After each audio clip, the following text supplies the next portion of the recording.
I've been thinking about something lately. When everything around you changes, what actually stays the same? Like new country, new routines, and new people. Even small things like this, making breakfast in a different kitchen. And it makes you wonder, how much of who you are is actually just your environment? Because when you take all of that away, what's left? I guess that's what I'm figuring out right now.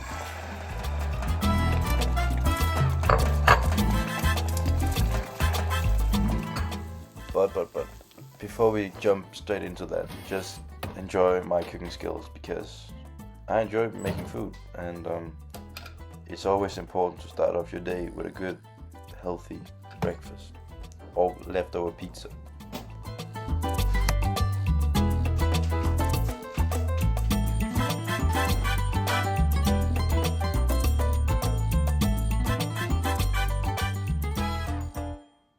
It's been a month since I moved here, and I've begun to realize something strange. Nobody knows me here. Not really. Of course, my classmates, they know me. But people around me, on the streets, in the school, they don't know who people expect me to be. They don't know who I was, and they don't know who I decided to be. And for the first time in a very long time, I've been forced to figure out who I am without all that. I'm so overstimulated by the fact that I have my favorite city, Toronto, just in my backyard, and it's basically free to get down there by train, and it's so efficient. Yeah, I showed my boys around because I'm basically a local by this point. We did some sightseeing, we did some shopping, we got some dope ass pictures for Instagram because we want likes.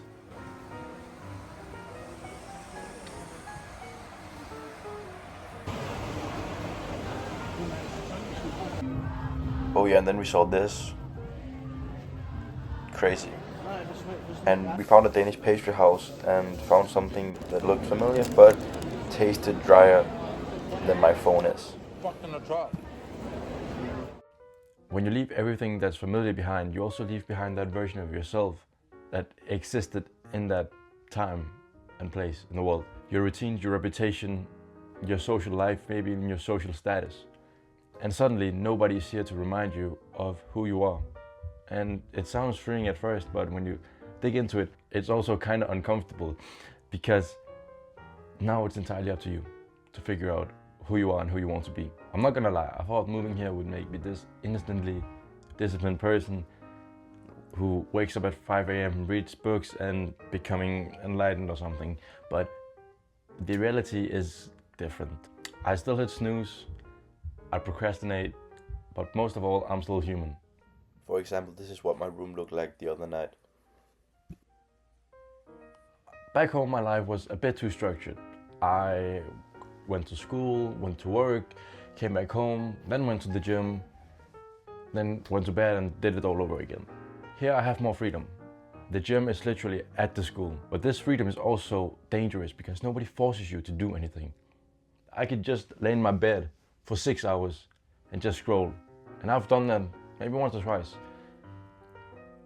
And it really, truly reveals your discipline to make sure you go out and do something with your life. I think the best example I have of doing something good, meaningful, is that I always beat Wilfred in badminton, like on a daily basis. Just look at this. Run that back, turbo. Yes, sir.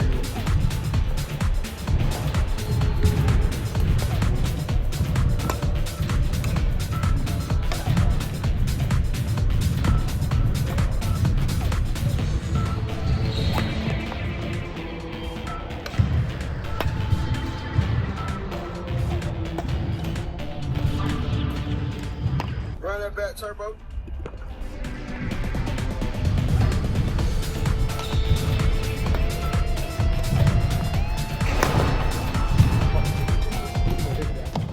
fact that nobody here knows me and they don't expect anything from me is a privilege, because it means that I can build myself again exactly the way I want to. Not from pressure, but from choice. Because I can decide what habits to keep, what mindset to live with, and what kind of person that I want to be. Oh, and then there are the dogs. I didn't realize the dog is fucking shit on the floor.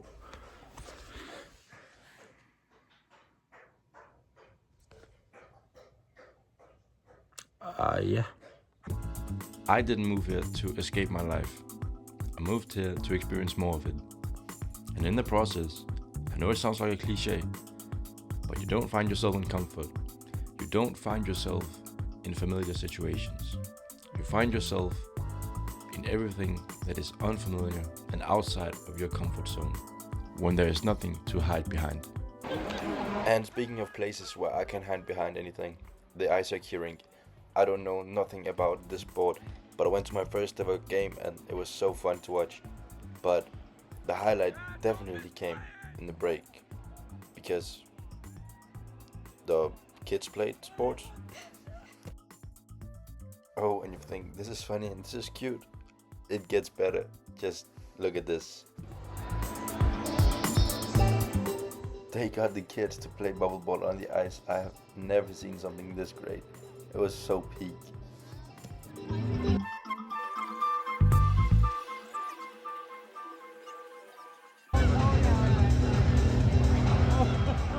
Run that back, Turbo.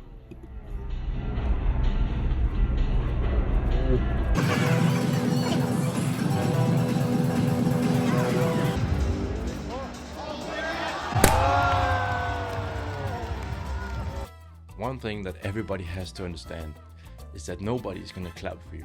Nobody is gonna clap for you when you improve your life. Because it happens in the quiet moments, when there is nobody to clap for you, when nobody sees it. And right now I feel like I'm improving myself every single day. I'm still the same person, even though I'm not. Because now I'm choosing more carefully about who I am, instead of just repeating who I was. Don't get me wrong, I still have no idea what I'm doing half of the time. As I'm sitting here in my bed editing the video, I realized that I forgot to do an outro, but it's a holy voice crack. This is it now, and I also realized that I forgot to include any videos of me doing actual schoolwork, but to my parents, I do go to school. This is the only clip I have of me doing schoolwork. Anyways, I hope you enjoyed the video and found some meaningful content in it. So see you in the next one. Take care.